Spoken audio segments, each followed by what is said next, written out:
Additional paragraph formatting controls include the line spacing and the spaces before and after a paragraph.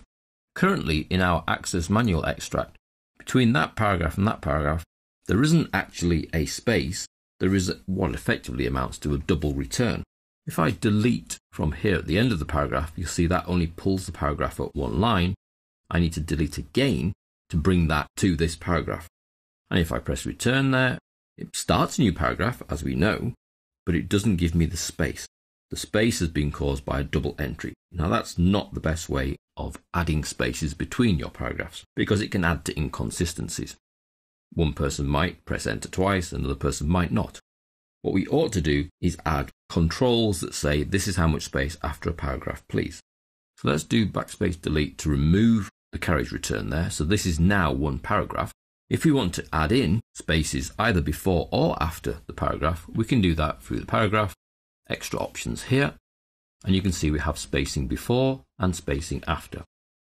We also control the line spacing at the same place, and it's currently set to single. So if we want a space after our paragraph, we simply give it some point space. So 6 points is about half of our text height, and 12 is our text height. So that would be the same as doing a double return. That's probably the effect I'm after. So we say OK. That will only affect this paragraph, and you can see the next one has moved down slightly. And if I'm in the middle of this paragraph and wish to start a new one, so in front of typical there, I press return, and you can see I then get a 12-point space. I can't click into that space because it's the space that has been given after the paragraph. It's not a double carriage return.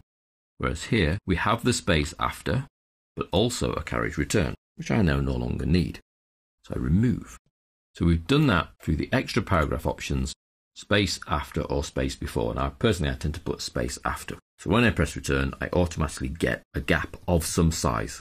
In this case, I've gone for the size that is the same as a line.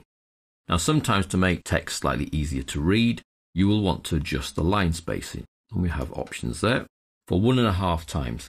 So the line height becomes 1.5 times the size of the font, giving you a little bit more white space between the lines. So if we do that, you can see here in the preview the spacing out. If I say OK, we can see on the document the spacing out takes place. Only in this paragraph, because this is the one I'm in.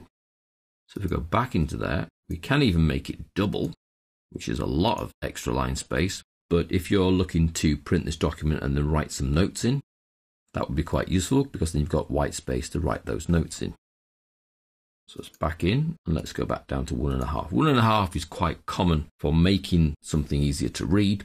But obviously, you will use 1.5 times as much paper, and we could just go back to single. It's getting the right options for what you're trying to achieve, and it's all controllable. Okay.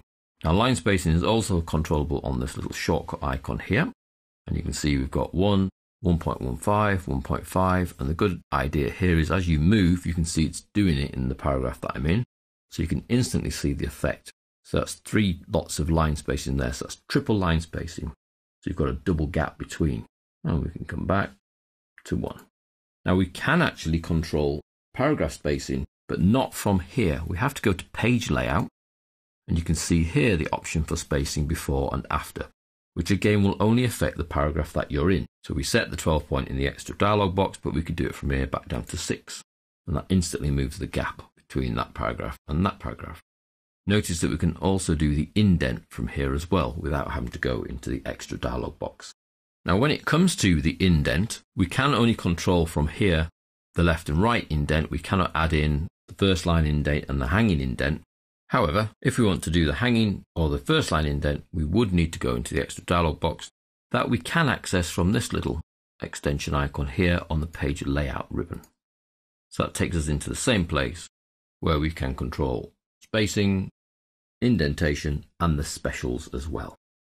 Now they can be done graphically if you turn on your ruler, view, ruler.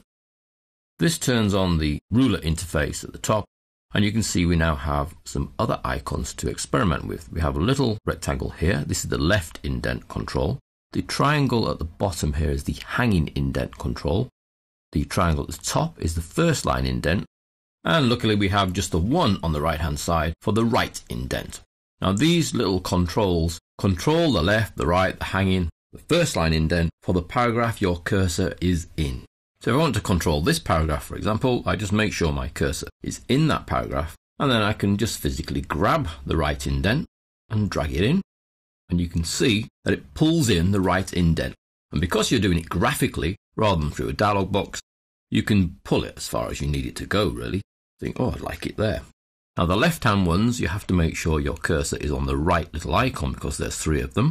The square is the easiest to grab, that's the left indent, and I can pull that, and you can see it's affecting that single paragraph. And then the first line indent, I can drag that, and it will just indent the first line. Or the hanging indent, I can drag that. There they are aligned again, but if I drag it further, then I get my hanging indent. And I can control the gap between the first line and the hanging indent just by dragging the icons. Now you can see I can also drag him to the margin, so I need to make sure I bring that back again. So having the graphical control over those icons, sometimes that can make things a little easier, not having to worry about measurements, inches, half inches, quarter inches. You just drag it as far as it needs to be to have an effect. So we can control the first line indent, we can control the hanging indent, or we can bring them back together and control the left indent. And the triangle on the right controls the right indent, but only for the paragraph you are currently in. If we highlight 2 paragraphs, then those changes will affect both paragraphs. So I can bring that paragraph in and the right in, and it will just affect those 2 paragraphs. So that's a graphical control of the paragraph indentation using the ruler. So the ruler needs to be activated from the view ribbon for these icons to actually be visible.